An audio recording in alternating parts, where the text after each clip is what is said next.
Are you getting a sharp burning pain down the back of your legs? If so, this may be sciatic nerve pain. And this video may help you in ways to stop this pain or decrease it and to be able to get back to the things you enjoy doing. Sciatica refers to pain resulting from irritation or compression of the sciatic nerve.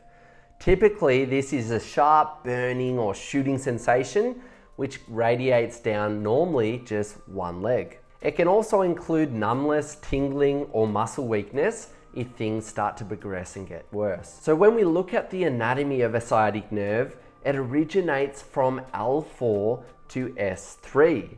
So as you can see here in the diagram, it comes out through these exiting nerve roots going to converge and run through the sacrum and down the glutes, down the back of the leg, and all the way into the foot. So what are some common causes of sciatic nerve pain?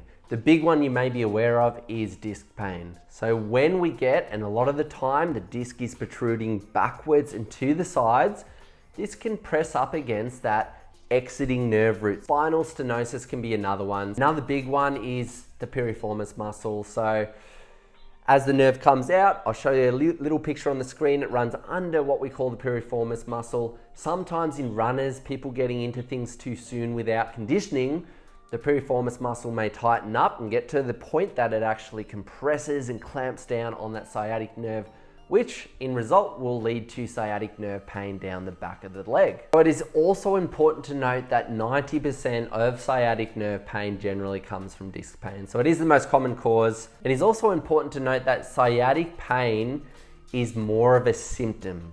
So it's not a condition in itself, it's a symptom of something else happening. But I'm gonna give you some exercises today to try and alleviate this symptom and get you back to pain-free. Okay guys, so now we know that one of the main causes of sciatic nerve pain can be from disc issues. What we want to focus on is trying to take pressure off that disc. So this first exercise is designed to do that. A lot of the time, and the pressure that forces that disc to protrude more is forward flexion. So sitting in cars for long periods, bending over to grab something, everything where this trunk and hinging at the hips, everything's coming forward, this can put pressure and weaken the back of the disc, make it more vulnerable to protruding backwards. So what we're going to try to do here is take pressure out of that flexion phase by going into, you can probably guess, extension. Yes. So there is 5 different phases of this I want to talk you through today, and we're going to go into that. Then we're going to do some great exercises after that will all hopefully help that sciatic nerve pain stop in the fastest and most effective way. So phase number 1 is simply resting the chin on the hands, and we can just lay here for 30 to 40 seconds. Then phase number 2, we're going to prop our elbows up under the armpits, and we're going to lay in this position. So we're going to go 20 seconds here in phase 2. And after that 20 seconds of just trying to relax, I don't want you to switch anything on in the lower back. Let the hips sink down into the table, nothing switching on through the lower back. And once again, if you feel an increase in your symptoms, you're stopping this straight away. But this should start to actually feel like it's alleviating some of that nerve pain. After the 20 seconds, you can walk those elbows out, come down just for a little rest. And then we're going to go back into it, walk the elbows up, prop them under.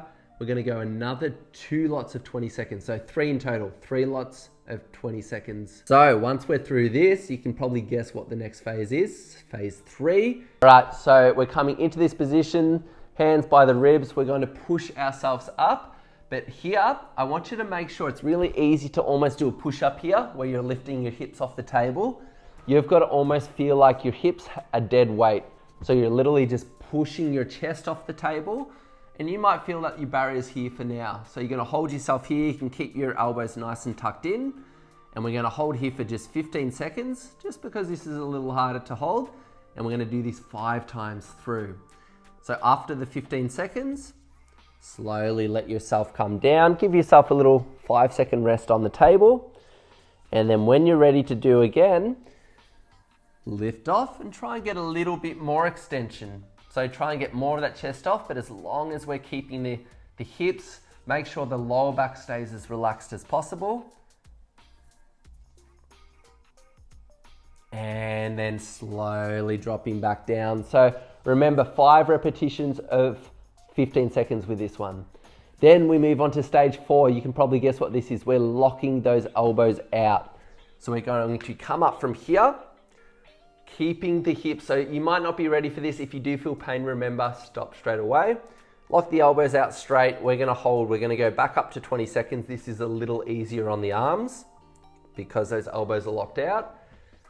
And with the 20 seconds, we're gonna go through and do 4 of these once you're ready for them. So I even tell my patients, whenever you're ready to do the phase 4 ones, we still, as a warm up, may wanna do the phase 1 and 2. So just do 1 or 2 reps at the phase 1 or 2, and then go into your phase 4.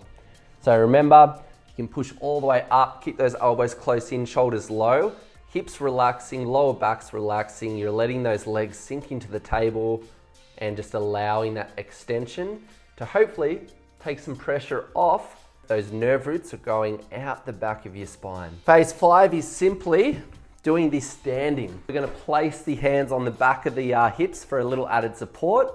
You're going to try and push the hips forward, and then from here, looking up at the ceiling. So you can see there's a bit of local back extension. The only thing with this one, guys, is because we've got gravity, it can add a little bit more compression to the area.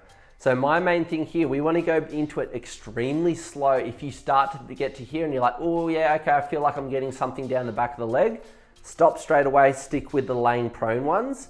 If you're fine with this one, you can really try and lever this on more by activating the glutes, pushing the glutes forward, being strong through the hips, and then getting that chest. If you had a laser beam arms coming out from your chest, it's going up towards the ceiling as much as possible. Little 5-second hold with that because it does get hard, and then going back into it, 7 repetitions in total. Okay guys, so we did talk about the piriformis before. It is sometimes a cause of sciatic nerve pain.